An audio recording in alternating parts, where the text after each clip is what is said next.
Hello, Year Fives, and welcome to our third English session for this week. And our LI today is to gather ideas to develop an argument.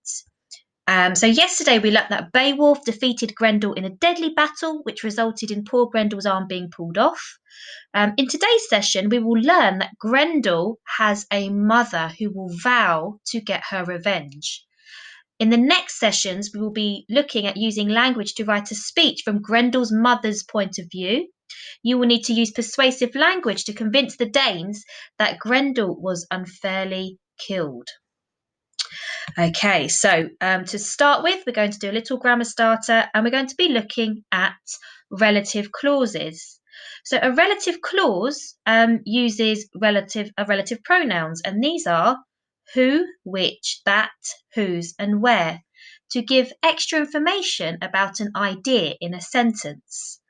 And you can see some examples here. I ride a bike that's my relative pronoun, has a really loud bell. It's giving more information about the bike. I'm really happy with the homework, which, relative pronoun, I handed in yesterday. So it's giving more information about the homework, isn't it? I handed it in yesterday, being more specific. So, on your piece of paper now, I would like you to look through the following sentences, 1, 2, 3, and see if you can write down the relative pronoun. Look out for the relative pronouns here and see if you can then use the relative pronouns to spot the relative clauses. Do that now. Okay, so you should have got the following.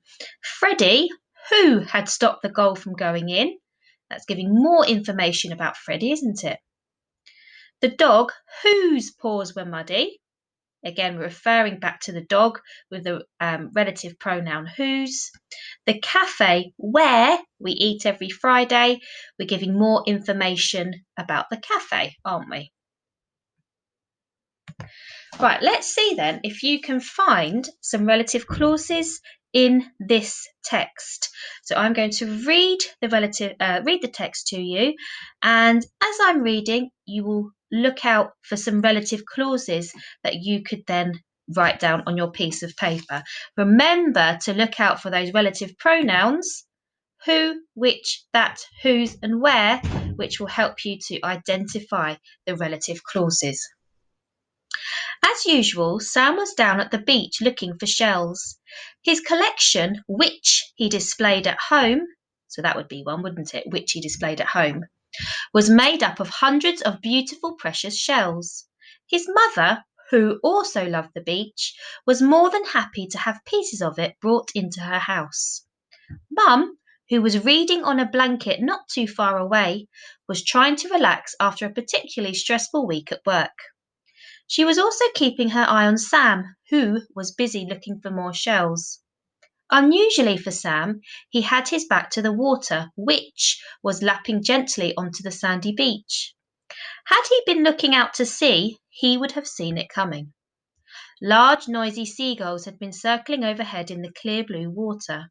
However, the loud squawking Sam was so used to it, however, the loud squawking sound was so used to had stopped suddenly. An uneasy quiet hung over the beach. Something wasn't right. So what relative clauses did you spot? You could have had some of these. Remember, if you look out for the relative pronoun, it will help you to identify the relative clauses. Okay, so we're going to move on to reading the next part of Beowulf. So if you remember, there was a celebratory feast, wasn't there? Beowulf has defeated Grendel and they've decided to hang his arm above the door in Herod there. But all is not as it seems, and we are going to find out that Grendel's mother, this lady here, is going to come and get her revenge. So as I read through the text, I would like you to make some notes about what it is Grendel's mother does exactly. And once you've done that, you're then going to go through the text again and you're going to find words which make us feel sorry for Grendel's mother. Are there any words in there that perhaps make you feel a little bit sorry for her as she has lost her son? So let's read on. For Grendel had a mother, a murderous hag, as hideous a monster as her fiend of a son. Now she was a bereaved mother out for revenge, maddened by her loss, and she would be savage in her grief. With vengeance brimming in her soul, she came to Herot in the dead of that night, all the Danish lords fast asleep inside, each lost in his dreams. How quickly were these dreams turned into a sudden nightmare! She may not have had the monster strength of her son, but she was thirsting for blood as she came in amongst them, and powerful in her fury. The thanes quickly roused themselves from their slumbers, sprang at once to arms to fight her off, but they were not quick enough. She tore down Grendel's arm, that hideous trophy, but so precious to her. She snapped up the sleeping Aesir, Hrothgar's most favourite lord, and then seeing so many swords raised against her, made her escape. She had to be satisfied with this one kill.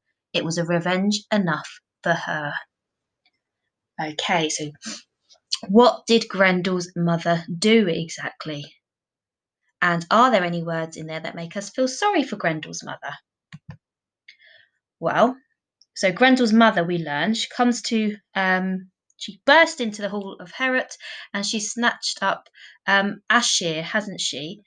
King Hrothgar's favourite lord, and she took Grendel's arm, which was hanging up as a trophy, and ran away back to her lair as she was being overpowered by the lord. So she's gone away with both Grendel's arm and King Hrothgar's favourite lord, and she has, we assume she's going to eat him.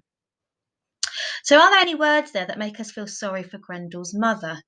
Well, you could have spotted these. She's a bereaved mother out for revenge. So bereaved means she is mourning for her son. She is upset that he has been killed, as any mother would. She's maddened by her loss.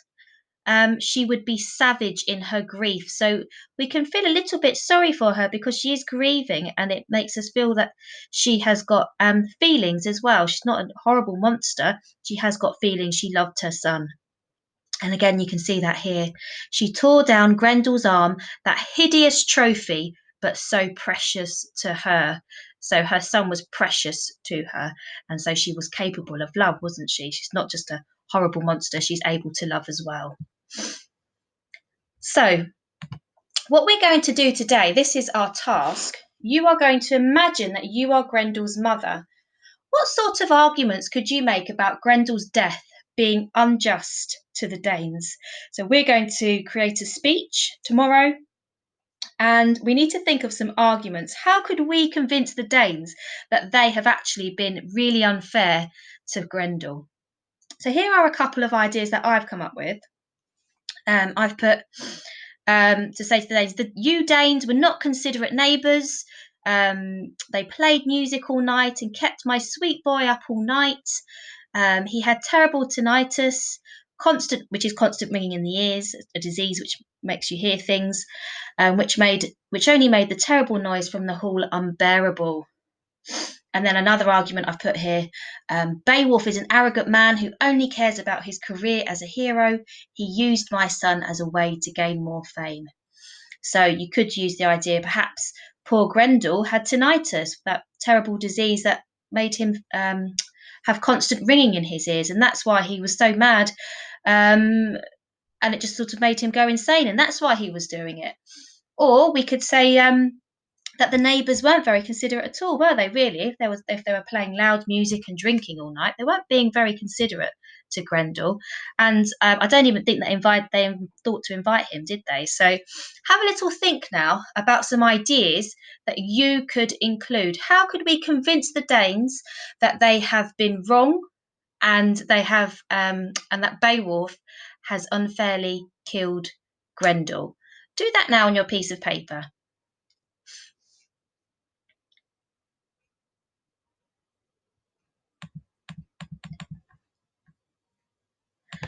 Okay, so you could have come up with some of these ideas, or maybe you've got others. I've added that the Danes did not try and understand Grendel; they simply tried to set out to destroy him. They didn't sort of ask him um, what was upsetting him, maybe. Here I've put that Beowulf has a history of victimizing monsters. He hasn't sort of got to know Grendel at all, Beowulf, has he? And he's got a history of being unkind to monsters. And then a final point here I've put Beowulf mutilated my son and kept his arm as a trophy. He is the true monster in all of this. I mean, was it really right for Beowulf to to tear off Grendel's arm and then to keep the arm as a trophy? I mean, is that really what a kind hero does?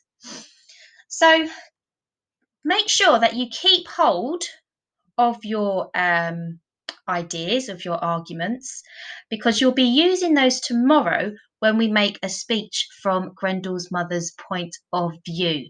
So we really want to convince the Danes that actually they were in the wrong, and poor Grendel is an innocent in all this. He was a victim of very noisy neighbours that were very inconsiderate to him. So hold on to your notes, year fives, and we'll have a look at those further tomorrow. So let's just have a look at one final task. And I'd like you to answer this question. So, in your opinion, what lessons do you think the story of Beowulf teaches us? And I've put a couple of sentence starters here to help us think about that. And you may want to think about these ideas. So I believe that the story of Beowulf teaches us that good will always overcome evil. Beowulf represents good, while Grendel represents evil. Even though Grendel was a monster, he was still made of flesh, so he could be overcome by a hero who showed great courage. This suggests that with the right attitude, we can overcome any problems. However, Grendel's mother reminds us that our actions always have consequences and that we should always aim to treat others with kindness first. So, what do you think? On your piece of paper, your task will be to think about the lessons that the story of Beowulf teaches us. You can use my answer there as an example to write your own.